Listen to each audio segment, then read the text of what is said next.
tidak ada pengetahuan yang dapat diperoleh dengan mudah. Perkataan ini agaknya tergambar di Barus, tepatnya di Kompleks Pemakaman Papan Tinggi di Pananggahan, Barus Utara.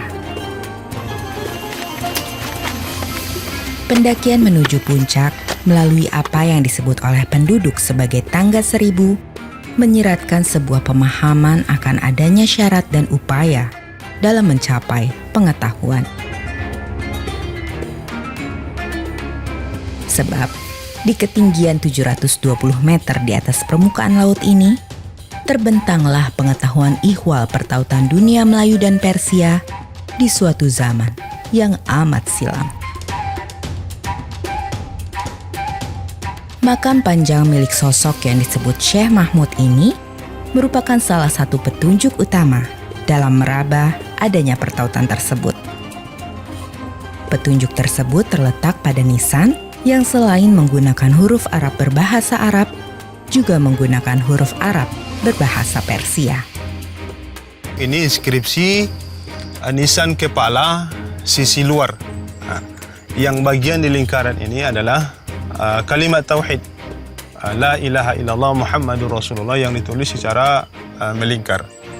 Kemudian yang di bawah ini adalah hadis Nabi.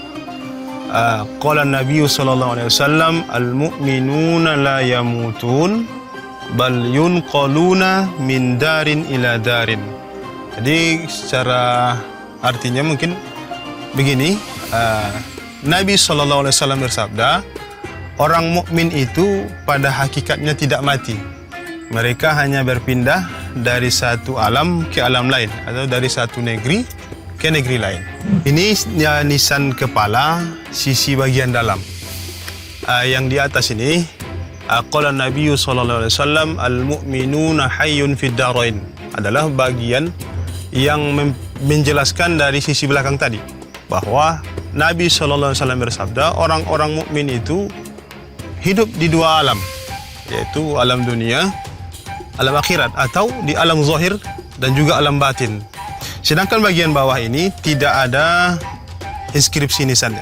Kemudian yang ini sisi bagian kaki, nisan kaki bagian luar. Yang bagian atas ini adalah ayat Al-Quran surah Al-Qasas, ayat terakhir. Yang tertulis di sini adalah firman Allah, a'udzubillahi minasyaitonirrajim, bismillahirrahmanirrahim, kullu syai'in halikun illa wajhah. Segala sesuatu akan binasa kecuali Allah Subhanahu wa taala. Sedangkan yang di bawah ini adalah teks daripada sedikit tentang siapa pemilik makam. Jadi teks yang ini adalah hadza qabru asy-Syekhul Akbar. Inilah kuburan Syekhul Akbar, Syekh Mahmud, yang bernama Syekh Mahmud Al-Alim Al-Allamah, yaitu yang memiliki tingkat keilmuan yang tinggi. Al-Mustazhar, Syekh Mahmud, nama beliau itu adalah Syekh Mahmud Al-Mustazhar fi manami, yang paling bawah itu Naujan bin Ma'zari.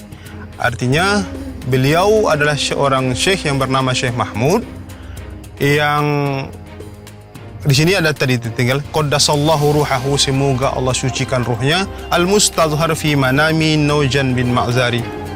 Jika di seluruh sisi menggunakan bahasa Arab, maka di sisi ini terdapat syair bahasa Persia. Yang bagian atas ini adalah sebuah bait syair dalam bahasa Farsi, Jahon Yadgaras Moraftani Zemardum Nemonat Bejuz Emardumi. Kalau artinya mungkin begini, dunia ini hanya sekedar laluan saja. Kita pasti kembali dan tidak ada yang tinggal dari manusia kecuali hanya kenangan atau sisi kemanusiaannya saja. Kemudian bagian yang bawah ini juga bahasa Persia. Kira-kira begini, inqab tasana tis'a ishrina wa thamanimi'ah. Kuburan ini sampai dengan tahun 829. Tidak disebutkan Masehi ataupun Hijriah dalam ini. Dar alami ghaib makhfibun, tersembunyi di alam ghaib. Badat sahib iqab dar khabe panoh Ni Nujan bin Ma'zari, Qudra Zahir Kat, Keinkab Mahmudas. Ini ada Mahmud. Artinya begini, kuburan ini sampai dengan 829 tersembunyi di alam gaib. Hingga akhirnya pada suatu hari, seseorang yang bernama Nujan bin Ma'zari bermimpi di dalam tidurnya dan diberitahu bahwa di sini dimakamkan seseorang yang bernama Syekh Mahmud. Awarus berus keramat zahir sud befariyadakah. Dan setelah makam ini temukan, hari demi hari, semakin tampaklah kekaromahan beliau yang dimakamkan di sini dan tidak putus-putus diziarahi orang lain. Syair di nisan Syekh Mahmud ini nyatanya terdapat pula pada syair dalam kitab legendaris Persia Syahnameh atau kitab raja-raja yang dikarang oleh seorang penyair Persia, Ferdausi. Syair tersebut ada pada bagian kisah pertarungan Esfandiar melawan Rostam yang terkenal kuat, lagi disegani. Dan kitab Syahnameh yang menjadi sumber syair pada nisan Syekh Mahmud nyatanya juga mewarnai sejumlah kitab legendaris Melayu, seperti Hikayat Raja-Raja Pasai. Selain Raja-Raja Pasai, pengaruh Persia juga menjejak pada kitab Taj al-Salatin atau Mahkota Raja-Raja. Karya 1603 Masehi ini ditulis oleh seorang Melayu dengan nama yang bercirikan Persia, yakni Bukhari al-Jauhari. Jejak Persia tersebut diantaranya ada pada model rima di tiap dua barisnya, yakni AABB.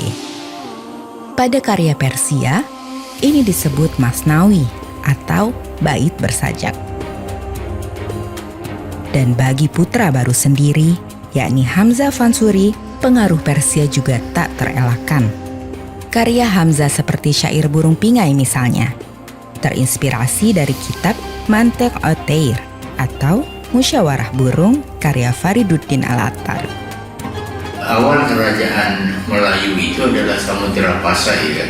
Kan? Dan dimulai pada abad 13, periode ketika bangsa Mongol menaklukkan kehalifatan Baghdad itu, dan banyak orang berlarian mengungsi ke Asia Tenggara ya. Di antara yang mengungsi, para pengungsi itu adalah orang-orang Parsi yang terusir dari Baghdad dan orang-orang Yaman. Sejarah sastra Indonesia itu tidak hanya sekedar sejarah sastra dalam kaitannya dengan pengaruh Islam atau Hamzah Fansuri ya dalam hal ini itu, tapi sejarah sastra itu sebetulnya juga sejarah politik, ya, sejarah kebudayaan dan sejarah agama. Karena yang dimuat dalam karya-karya sastra itu adalah berkaitan dengan Islam dan kebudayaan Islam dan suasana politik ketika itu. Nah, jadi kalau di istana Samudra Pasai itu, Sultan itu selalu menemui ulama-ulama ya yang menggunakan bahasa Arab itu, dan cendekiawan dari Persia. Dari Persianya mana? Persianya itu bisa Iran, bisa Uzbekistan, bisa dari Afghanistan. Kalau orang-orang Melayu Islam itu menyalin kitab-kitab keagamaan, mereka menyalinnya dari kitab-kitab yang berbahasa Arab. Tapi kalau mereka menyalin kitab-kitab sastra, mereka itu menyalin dari kitab-kitab sastra yang Persia gitu sumbernya gitu. Jejak Persia ini juga disebut-sebut mewaris pada kesenian yang disebut Sikambang. Kesenian ini mewujud di sepanjang pantai barat Sumatera. Sikambang itu budaya penggabungan dari beberapa budaya. Salah satunya Melayu, ada Minang, dari bahasa-bahasanya kan Pak. Ada pakai logat O di situ jelas, dan kosakata Melayu dia jelas masuk. Kemudian ada pesan-pesan Islami, bukti bahwa Sikambang itu kan alat takambang agama Islam itu. Sikambang itu ada juga pengaruh Persia, karena pantunnya bersajak, rimanya sama, A A A A B B B B kan, seperti syair Hamzah Fansuri. Dan kemudian pengaruh tasawuf dari Persia kan di sini kan tinggi. Ya boleh jadi pengaruh dari sana ada terhadap budaya Sikambang kita. Karena memang sejatinya kalau dia punya adat Sikambang, dia Islam. Jejak Persia pada dunia Melayu tidak saja pada dimensi intelektual, tetapi juga disokong oleh bukti-bukti artefak. Hal itu nampak jelas di Barus, di mana temuan artefak dari Persia terserak di sana-sini. Kawasan Nil, Teluk Persia ini. Di sini ada situs penting itu namanya Siram. Itu ada satu pelabuhan, nanti data arkeologis yang ada di sini, terutama bahan-bahan wadah-wadah kaca, kemudian manik-manik, kemudian tembikar berglasir, kita temukan juga baik di Bunga maupun di situs Lubuk Tua. Hari ini, pengaruh Persia dalam dunia Melayu barangkali tidak lagi begitu teraba. Ia telah menyublim dalam berbagai dimensi, baik bahasa, kesusastraan, pantun, dan juga kesenian. Oi sana